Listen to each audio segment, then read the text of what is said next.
You're watching The 7 from WATE 6 on your side. Good evening, I'm Bo Williams, and welcome to The 7. Let's get a look at the big 7 stories right now. And topping our list tonight, today marks 1 year since the death of Austin East student Anthony Thompson Jr. The 17-year-old was shot and killed in a scuffle with Knoxville police officers inside a school bathroom. Since that day, Thompson's death sparked protests and calls for justice after all 4 officers involved were cleared of any wrongdoing.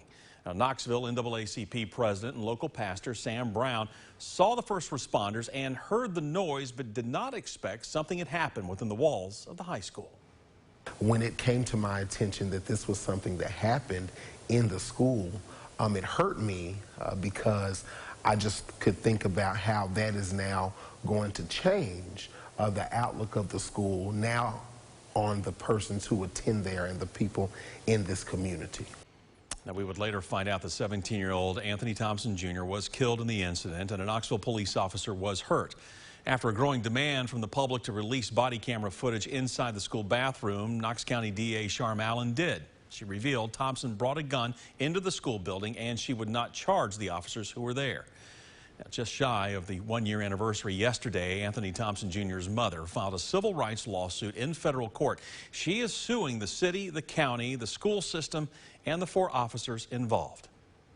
Next in the Big 7, the Monroe County Sheriff's Office says a person suspected of being a fentanyl dealer has now been charged in connection with a deadly overdose. After it claimed the local father's life last year, the Sheriff's Office tells us Hunter Hawkins was indicted after a nearly year-long investigation. Now, Hawkins is charged with secondary murder and is also facing a drug charge. Monroe County Sheriff Tommy Jones says that father, Esley Watson, was more than someone facing the demons of addiction before he died, adding justice will be served. Meanwhile, the Monroe County Sheriff's Office is sending this warning to fentanyl and heroin dealers. It is only a matter of time before you are found. Next here in the Big 7, 3 men face assault charges over a roadside encounter after the victims told police they were attacked and had racial profanities yelled at them. Now, this happened last night off of Magnolia Avenue. We're told a man ran out of gas on Harrison Street and called his sister and mother for help. Just as they arrived, we're told 4 men accosted and attacked them. According to KPD, one of the victims was able to get away from the attackers and get their pepper spray from her car. Officers were then able to find 3 of the 4 suspects at their place of work on Magnolia Avenue. According to the report, officers smelled alcohol on them and in the area.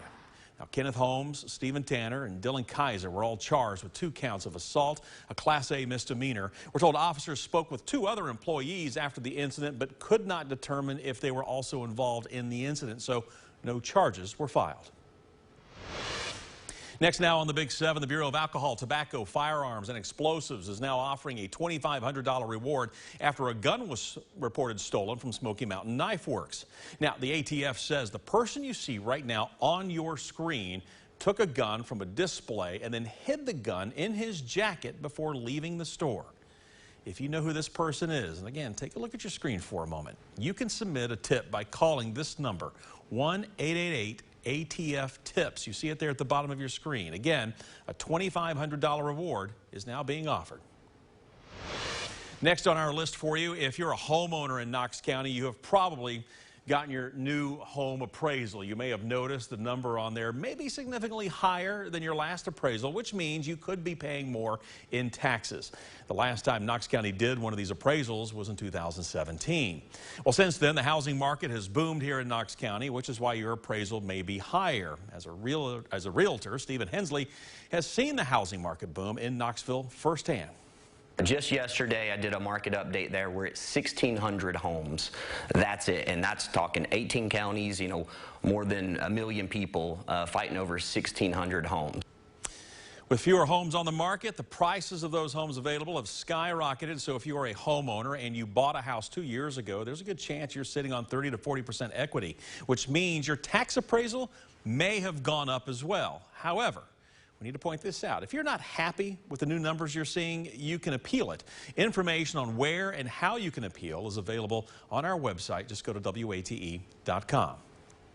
Next now on the Big 7, we're seeing progress in the construction of the new Knoxville Public Safety Complex. Once it's complete, we're told the new facility will be open for police department, fire department, and city court operations. Right now, you're looking at pictures shared by the city, and you can see progress at all three buildings. Walls are even going up at the new court building. Knoxville's new public safety complex is being built at the side of the old St. Mary's Hospital. The city's website says construction is on schedule, meaning it should be complete by the end of the year. And rounding out the bases of the Big 7, the Tennessee baseball team has been setting records really all season long and are hoping to set yet another. Right now, they're already the first team in SEC history to start the season 12-0 in conference play. You know, they've won 23 straight games. They are one win away now from tying the longest win streak in SEC history. We caught up with first baseman Luke Lipsius, who says moments like these are not something the team takes for granted. It's electric. You know, it's a really fun team to be around. We don't take anything lightly. You know, we always want to come in and beat whoever we're playing. But you know, we got a really good offense. We got a really good pitching staff, and our defense is really good too. So it's hard to find a weak spot on this team. And then also the dugout's a party every single day. So yeah, when you got good vibes and a good team, you know, it's a perfect mixture. By the way, speaking of records, tonight's game, the Vols in action tonight. They're playing over at Smoky Stadium against Tennessee Tech. That game a sellout. There's a good chance the game's going to break the stadium's attendance record with nearly 9,000 fans expected to show up. They're talking about standing room only. Of course, we'll have the highlights for you between Tennessee and Tech tonight at 11 o'clock.